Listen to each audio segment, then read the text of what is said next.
Assalamualaikum warahmatullahi wabarakatuh. Alhamdulillahi rabbil alamin wa bihi nasta'inu ala umuri dunya waddin wa ala alihi wa sahbihi wa man tabi'ahum bi ihsanin ila yaumiddin. Allahumma salli ala sayyidina Muhammad wa ala ali Muhammad wa barik wa salim ajmain.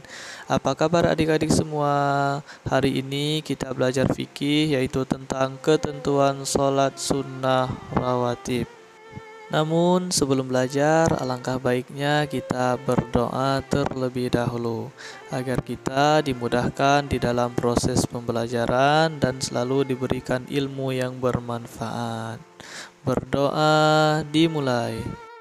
Doa sebelum belajar. Bismillahirrahmanirrahim. Raditu billahi rabba wa bil islami dina wa bi muhammadin nabiyya wa rasula. Rabbi zidni ilman warzuqni fahman. Nah, sekarang kita masuk ke pembahasan, yaitu tentang pengertian dan hukum sholat sunnah rawatib.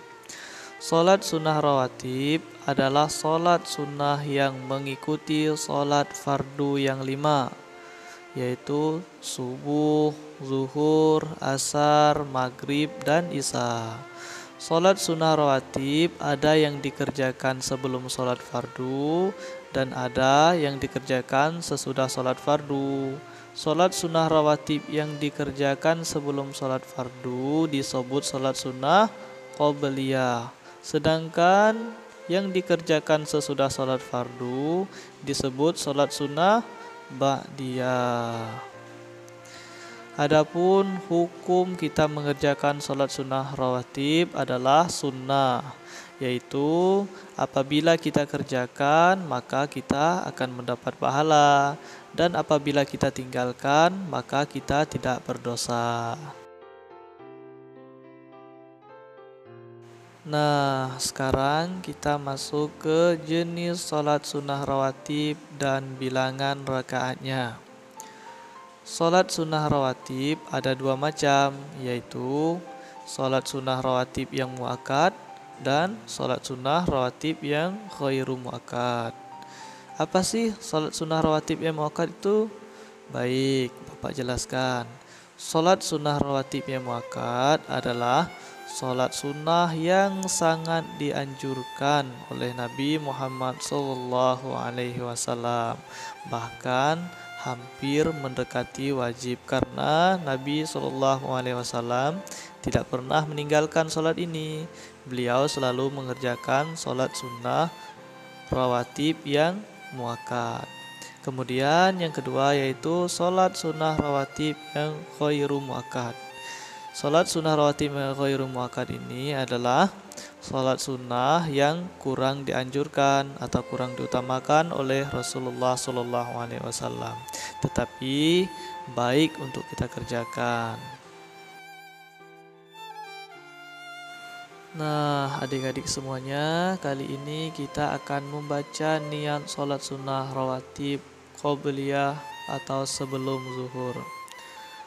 Usolli sunnatal zuhri rak'ataini qabliyatan mustaqbilal qiblati ada'an lillahi ta'ala. Artinya, aku niat sholat sunnah 2 rakaat sebelum zuhur karena Allah Ta'ala. Kemudian kita akan membaca niat sholat sunnah rawatib 2 rakaat ba'diyah zuhur atau sesudah zuhur. Usolli sunnatal zuhri rak'ataini ba'diyatan mustaqbilal qiblati ada'an lillahi ta'ala. Artinya, aku niat sholat sunnah 2 rakaat sesudah zuhur karena Allah Ta'ala. Kemudian kita akan membaca niat sholat sunnah rawatib ba'diyah maghrib.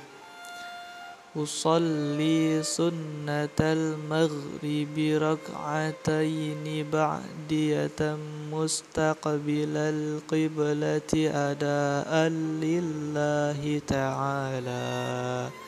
Artinya, aku niat sholat sunnah 2 rakaat sesudah maghrib karena Allah Ta'ala.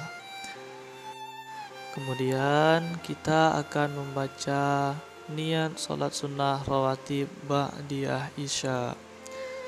Usalli sunnatal isya'i rak'ataini ba'diyatan mustaqbilal qiblati ada'an lillahi ta'ala.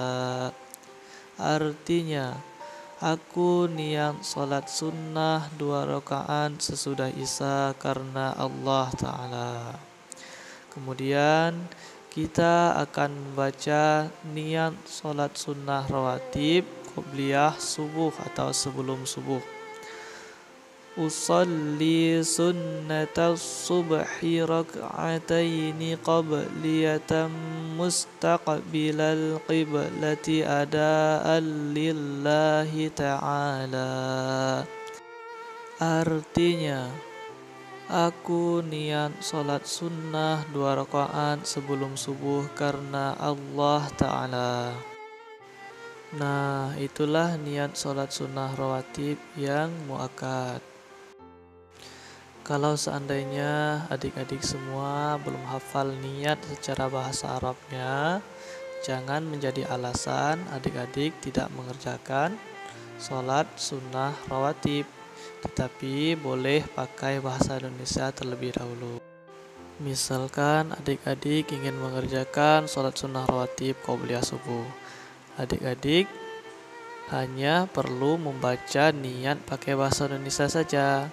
Contohnya, aku niat sholat sunnah 2 rakaat sebelum subuh karena Allah Ta'ala. Allahu Akbar. Terus melaksanakan sholat sebagaimana sholat sunnah rawatib pada umumnya. Tetapi alangkah baiknya adik-adik semua mampu menghafalkan niat secara bahasa Arabnya juga, karena niat secara bahasa Arabnya pun tidak panjang, hanya tinggal kita mengubah nama sholat sama waktu pengerjaan sholat tersebut. Apakah kita mengerjakan sholat qobliyah atau kita mengerjakan sholat ba'diyah. Kemudian bisa kita lihat pada tabel, ada sholat sunnah rawatib yang muakkad dan juga ada sholat sunnah rawatib yang ghairu muakkad. Adapun sholat sunnah rawatib yang muakkad, yang pertama yaitu 2 rakaat sebelum zuhur, 2 rakaat sesudah zuhur, 2 rakaat sesudah maghrib, 2 rakaat sesudah isya, dan 2 rakaat sebelum subuh. Kemudian sholat sunnah rawatib yang ghairu muakkad yaitu 4 rakaat sebelum zuhur, 4 rakaat sesudah zuhur, 4 rakaat sebelum asar, 2 rakaat sebelum maghrib, dan 2 rakaat sebelum isya. Kemudian yang dimaksud dengan sholat sunnah rawatib ghairu muakkad 4 rakaat sebelum zuhur adalah 2 rakaat pertama termasuk sunnah muakkad dan 2 rakaat berikutnya termasuk ghairu muakkad. Kemudian yang dimaksud dengan sholat sunnah rawatib ghairu muakkad 4 rakaat sesudah zuhur adalah 2 rakaat pertamanya termasuk sunnah muakkad dan 2 rakaat berikutnya termasuk ghairu muakkad. Kemudian bisa kita lihat di gambar berikut mana sholat sunnah yang termasuk ke dalam rawatib muakkad dan mana sholat sunnah yang termasuk ke dalam rawatib ghairu muakkad. Nah, itulah tadi penjelasan tentang ketentuan sholat sunnah rawatib.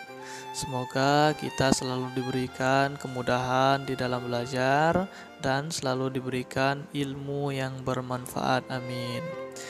Akhir kata, terima kasih atas perhatian. Mohon maaf atas segala kekurangan.